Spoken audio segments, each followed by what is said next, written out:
Hello दोस्तों, नमस्कार। मैं हूं प्रमोद राव और आप देख रहे हैं बहुजन लाइव। दोस्तों, आज के वीडियो में हम लोग जानेंगे कि परम पूज्य बाबा साहब अम्बेडकर ने दूसरी शादी क्यों की थी। इतने महान पुरुष को दूसरी शादी करने की क्यों जरूरत पड़ गई थी। दोस्तों, आज की वीडियो बहुत ही ज्ञानवर्धक है, बहुत ही जानकारी से भरी हुई है, इसलिए वीडियो को पूरा देखिएगा और बाबा साहब अम्बेडकर के जीवन के बारे में, उनकी दूसरी शादी के बारे में अच्छी तरह से बताया गया है। तो दोस्तों, वीडियो को शुरू करने से पहले अगर आप चैनल पर नए हैं तो चैनल को सब्सक्राइब कर लीजिएगा, वीडियो को लाइक कर दीजिएगा, साथ ही बेल आइकन की घंटी को भी दबा दीजिएगा, जिससे हमारे वीडियो की नोटिफिकेशन सबसे पहले आप लोगों को मिल सके। तो दोस्तों, चलिए वीडियो को शुरू करते हैं और जानते हैं बाबा साहब अम्बेडकर के दूसरी शादी करने की वजह को। सम्मानित साथियों, माता रमाबाई अम्बेडकर जो बाबा साहब अम्बेडकर की जीवन संगिनी थी, जो बाबा साहब अम्बेडकर के संघर्ष में भरपूर सहयोग दिया है।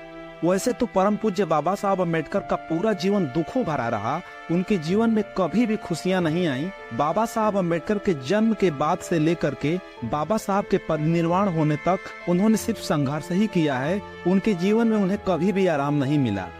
उन्हें कठिन भरे जीवन में, संघर्ष भरे जीवन में 27 मई 1935 का दिन वह काला दिन है जब परम पूज्य बाबा साहब अम्बेडकर की जीवन संगिनी माता रमाबाई इस दुनिया को छोड़कर चली गईं। के बाद बाबा साहब अम्बेडकर पूरी तरीके से टूट गए थे और उन्होंने अपने आप को कमरे में बंद कर लिया था। वो अब बाहर नहीं निकलते थे और बाबा साहब अम्बेडकर के जो अनुयायी थे, जो बाबा साहब अम्बेडकर के दोस्त और मित्र थे, वो अब बाबा साहब अम्बेडकर को समझाने लगे कि बाबा साहब अम्बेडकर, आप बाहर आइए, आपका स्वास्थ्य खराब हो रहा है, आपको हॉस्पिटल ले जाने की जरूरत है, आप हॉस्पिटल चलिए, आपका ट्रीटमेंट कराया जाए, आपका जीवन समाज के लिए बहुत ही महत्वपूर्ण है। और बाबा साहब अम्बेडकर ने इन कठिन परिस्थितियों में, जिन परिस्थितियों में माता भीमाबाई ने उनका साथ छोड़ दिया था, उन परिस्थितियों में बाबा साहब अम्बेडकर के सर के ऊपर इतने फोड़े फुंसियां निकल गई थी, जिससे बाबा साहब अम्बेडकर के सर में बहुत ज्यादा दर्द होता था, क्योंकि बाबा साहब अम्बेडकर के ऊपर बहुत ही काफी प्रेशर था, बहुत ही ज्यादा टेंशन था। इसके वजह से एक तो फोड़े का दर्द, ऊपर से मानसिक टेंशन, बाबा साहब अम्बेडकर अंदर से बिल्कुल अस्वस्थ हो गए थे। शरीर उनका बहुत ही जर्जर हो रहा था। लोगों के समझाने के बाद जब बाबा साहब अम्बेडकर के दोस्तों और मित्रों ने बाबा साहब अम्बेडकर को समझाया, तब बाबा साहब अम्बेडकर घर से बाहर निकले और वह लोनावला चले गए, जहां पर एक आयुर्वेदिक हॉस्पिटल था। वहां पर परम पूज्य बाबा साहब अम्बेडकर का ट्रीटमेंट हुआ। जो लोनावला के आयुर्वेदिक हॉस्पिटल के डॉक्टर थे, जो बाबा साहब अम्बेडकर का कोट पैंट था उसको उतरवा दिया और बाबा साहब अम्बेडकर को एक ढीला चोंगा पहनने के लिए दिया, जिसकी तस्वीर भी खींची गई थी, कहीं कहीं आप लोगों को दिखाई भी देती होगी। बाबा साहब अम्बेडकर उस समय बहुत ही ज्यादा बीमार थे, उनका शरीर बिल्कुल काम नहीं कर पा रहा था, उनके सर में बहुत ज्यादा दर्द रहता था।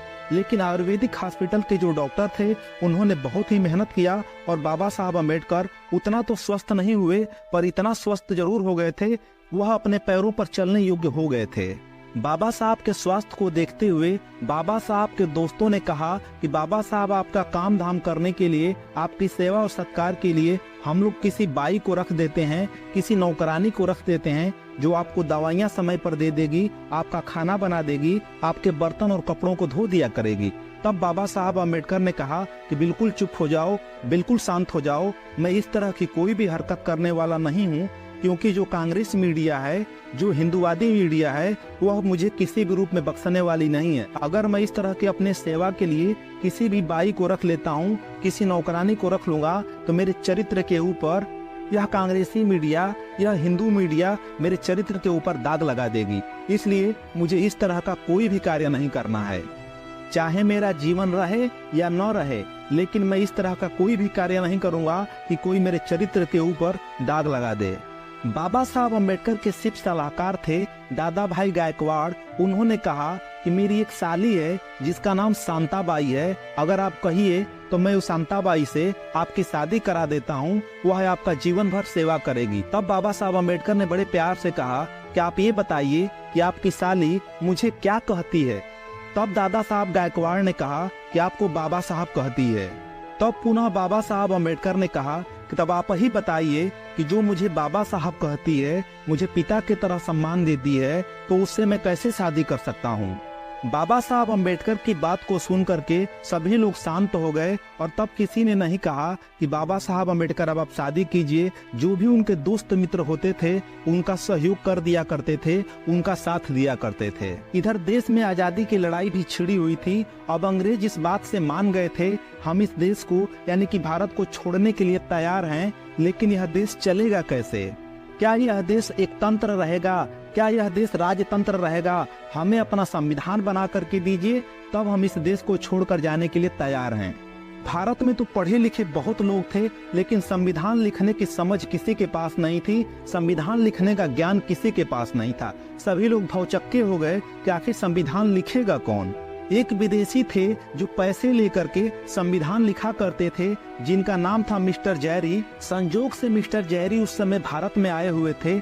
तब नेहरू एंड कंपनी उनके पास गए और मिस्टर जैरी से उन लोगों ने कहा कि आप पैसे ले लीजिए और भारत का संविधान लिख दीजिए। मिस्टर जैरी ने जैसे ही ये बात सुनी वह हंसने लगे और उन्होंने कहा, आपके भारत में इतने महान व्यक्ति पड़े हुए हैं जो कई मुल्कों के संविधान को अकेले लिखने की क्षमता रखते हैं, आप उनको छोड़ करके हमारे पास आ करके आप लोग इस देश का अपमान कर रहे हैं। आप सिर्फ उनका अपमान नहीं कर रहे हैं, आप लोग सीधे सीधे डॉक्टर अंबेडकर के पास जाइए। उनसे बेहतरीन संविधान का ज्ञाता इस पूरे विश्व में नहीं है।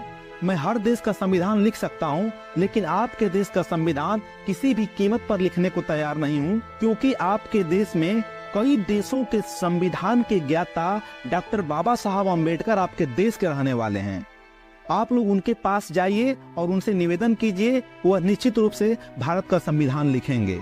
उसके बाद नेहरू एंड कंपनी निराश हो गई, क्योंकि आज के समय में भी इस देश के एससी एसटी ओबीसी समाज के लोगों को इस देश के मनुवादी सामंती लोग सम्मान नहीं देते हैं। तो सोच लीजिए कि उस समय ये लोग बाबा साहब अम्बेडकर को कितना सम्मान दे सकते थे। नेहरू एंड कंपनी बाबा साहब अम्बेडकर के पास जाना नहीं चाहती थी, लेकिन वह लोग मजबूर थे, क्योंकि भारतीय संविधान लिखने लायक भारत में कोई था ही नहीं। नेहरू एंड कंपनी जब बाबा साहब अम्बेडकर के पास पहुंची तो उन लोगों ने जा करके बाबा साहब से कहा कि देश में इस तरह की बात है, आपको भारत का संविधान लिखना है। जब तक भारत का संविधान आप नहीं लिखेंगे तो यह हमारा मुल्क आजाद नहीं होगा। अंग्रेजों ने यह शर्त भारत के सामने रख दी है।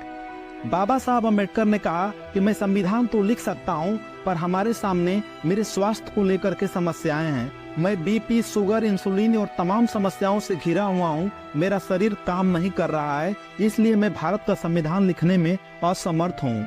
और बाबा साहब अम्बेडकर के मना करने के बाद नेहरू एंड कंपनी वापस चली आई और बाबा साहब अम्बेडकर ने देश के कुछ लोगों का नाम बताया कि इन लोगों के पास आप चली जाइए, इन लोगों के पास ज्ञान है, ये लोग चाहे तो मिल करके भारत का संविधान लिख सकते हैं। और नाम को बता करके बाबा साहब अम्बेडकर ने उन लोगों को विदा कर दिया।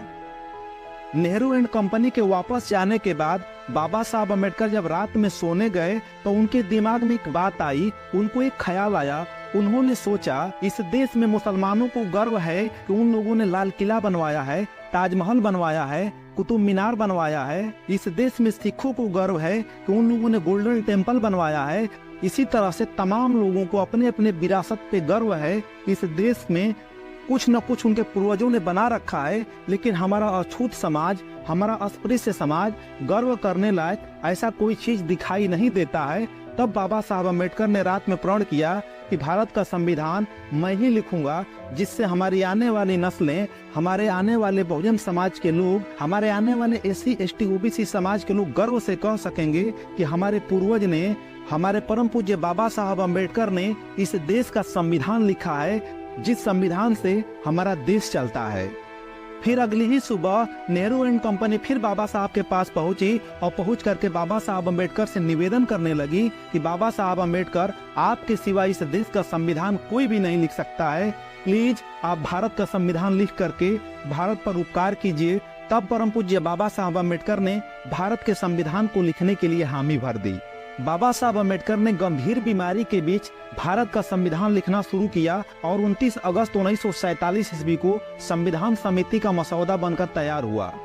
इसी बीच में बाबा साहब अम्बेडकर बहुत ज्यादा बीमार हो गए थे, जिसके इलाज के लिए शारदा कबीर, जो कि एक ब्राह्मण परिवार से थी, उनका बाबा साहब अम्बेडकर से मुलाकात हुआ और धीरे धीरे यह मुलाकात रिश्ते में बदला और बाबा साहब की सेवा करने के लिए शारदा कबीर तैयार होकर के बाबा साहब अम्बेडकर से 15 अप्रैल जो बाबा साहब अम्बेडकर के जन्मदिन के ठीक एक दिन बाद 15 अप्रैल 1948 ईस्वी को शारदा कबीर की शादी बाबा साहब अम्बेडकर से हो गई। उसके बाद शारदा कबीर का नाम बदल करके सविता अम्बेडकर हुआ और 26 नवंबर 1949 ईस्वी को भारत का संविधान लिख करके बाबा साहब अम्बेडकर ने पूरी तरह से तैयार कर दिया, जो आगे चल करके 26 जनवरी 1950 ईस्वी को भारत में पूर्णतः संविधान लागू हो गया, जिसे हम गणतंत्र दिवस के रूप में मनाते हैं।